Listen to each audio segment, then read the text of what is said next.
Here's a financial reality check that might make your blood boil. While corporate profits soar to record heights, your paycheck is actually worth less today than it was 4 years ago. The harsh truth about America's wage crisis, but here's where it gets controversial. This isn't just some abstract economic statistic. It's a deliberate erosion of middle-class prosperity that's happening right under our noses. The numbers paint a grim picture that mainstream media often glosses over. A staggering 55% of Americans now describe the economy as either very bad or fairly bad, according to recent CBS News polling.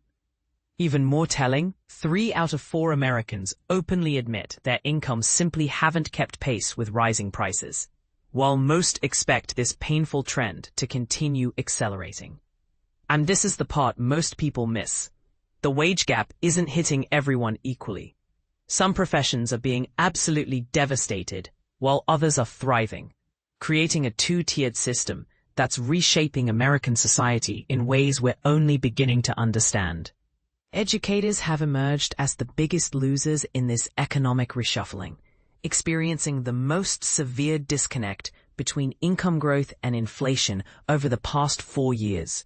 Teachers who already faced what economists call a persistent wage gap compared to other college-educated professionals are now being pushed even further behind due to chronic school funding limitations and political battles over education budgets.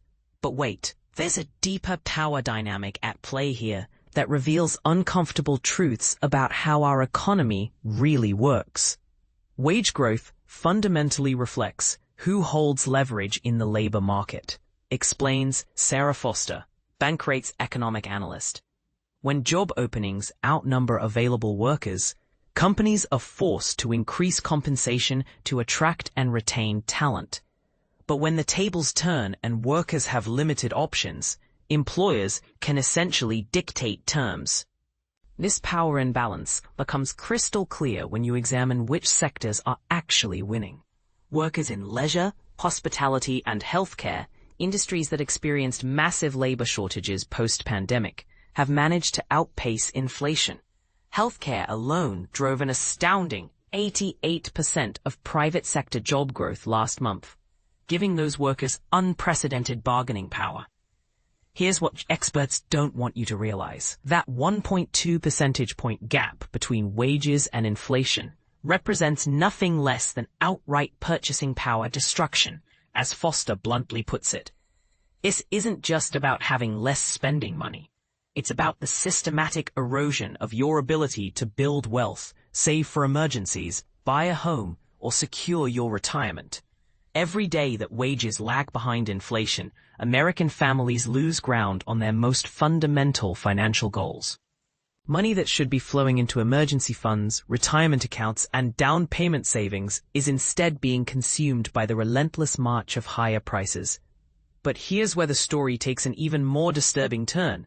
Even America's highest earners are starting to crack under pressure.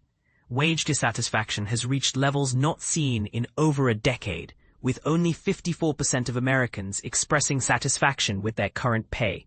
The lowest figure since the Federal Reserve Bank of New York began tracking this metric in 2014. Think about that.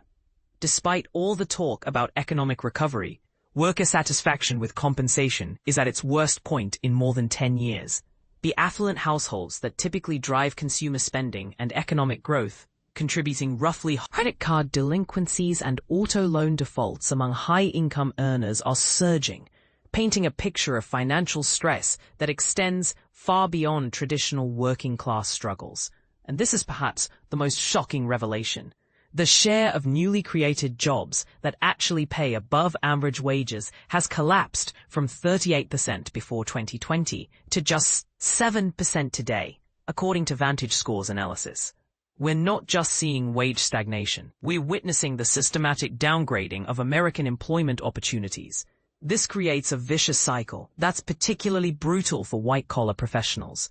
Workers in finance, business services, and other traditionally well-paying sectors describe their job market as completely frozen. Employed workers feel trapped in unsatisfying positions because better opportunities simply don't exist. while unemployed professionals struggle desperately to find any decent work at all. The implications are staggering. We're potentially witnessing the end of upward economic mobility as we've known it for generations. So here's the million-dollar question that nobody in power wants to address. Is this wage inflation gap an unfortunate side effect of economic forces beyond our control, or is it the predictable result of policy choices that consistently prioritize corporate profits over worker prosperity? And perhaps more importantly, how long will American workers accept a system that systematically reduces their purchasing power while telling them the economy is doing great? What do you think? Are we being fed a false narrative about economic recovery while our real wages quietly erode?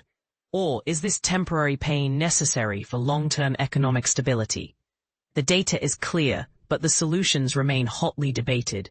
Share your thoughts and experiences. Are you feeling the squeeze, or do you think these concerns are overblown?